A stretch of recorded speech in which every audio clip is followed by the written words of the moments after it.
And we're going to give you a general overview of what you need to get started in skating, from the decks, trucks, wheels, bearings, and safety equipment. We're going to cover what is necessary for beginning skaters and intermediate skaters for different types of terrain and also different styles of skating. You ready to get started, Stan? Let's get it on. So the first necessity of a skateboard is obviously the deck itself. And decks come in a variety of shapes and sizes. Most of the shapes are very similar, so that's not of a great concern, but the size is definitely an important aspect. They start off at about 7 inches wide and go all the way up to 8.5 inches wide. And what would you say for a beginner? Probably a mid-sized board, about 7 3/4.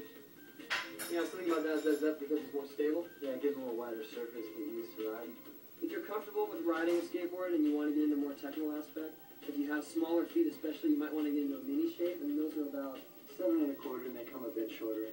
So the mini shapes are a little smaller, but much more maneuverable. You can do the ollies and the flips, and the board is just easier to navigate. And so, but in the beginning, we recommend you get a medium-sized board because you're able to really skate all types of terrain, and it'll get you started. Once you found the right size board for you, the next thing you need is a set of trucks. And trucks will probably last you the longest of any component on your skateboard.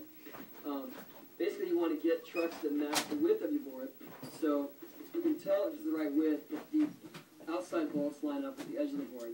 And if they're flush, then you get the right size truck. And you definitely want to stick these on the inside facing each other with big bolts.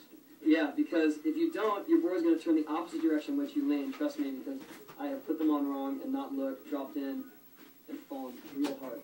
Definitely you want to give yourself time to wear these things in. They're going to want to turn one way in the beginning, but once you get a pair set in, it'll last you a while. Yeah, make sure you loosen them, tighten them to your own preference, because if you loosen them, they might be too wobbly. If you're going fast, you're going to want them more stable, you're going to want them tighter, especially if you weigh more. These are wheels. And wheels come in all similar shapes, but a variety of sizes, anywhere from 50 millimeters to 60 millimeters. And that may not seem like a lot of difference, but it can mean a lot of difference when you're trying to get speed or you're trying to be stable. What would you recommend for a beginner? For a beginner, probably a bigger wheel, 55, 58, that way you can roll over the little rocks. Right, and that'll also keep you going faster. You might want to go to a smaller wheel when you get more comfortable. That allows you to do tricks easier, lower center of gravity. Well, before you want to put on trucks and wheels on your board, you're going to need grip tape. And that's what keeps your feet into the board so they don't slip off. There are different ways of putting it on. I chose one method just to show the logo through so you can tell the tail from the nose.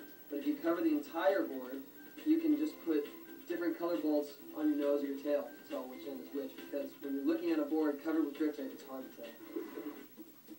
Alright, so you got your deck, you've got your trucks, you've got your wheels. The only missing piece is the bearings. And bearings basically come in a set of 8. There are 2 per wheel, 1 on the inside, 1 on the outside. And they come in a variety of ratings, 1, 3, and 5.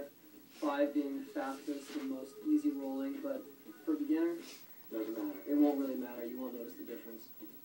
And to put them on is pretty easy. You can just put 2 on your truck, and then take the wheel and just push it in on one side, turn it around, push it on the other side, and your bearing's on. Make sure you put the washer, 1 on the inside of the truck and 1 on the outside. Tighten it up, and there you have it. Now, for those of you who say pads aren't cool, is busting your head open cool? No. So you want to make sure you get a helmet that fits snug right on your head, and then you strap it in tight so that it's not going to lift off your head when you're spinning in the air.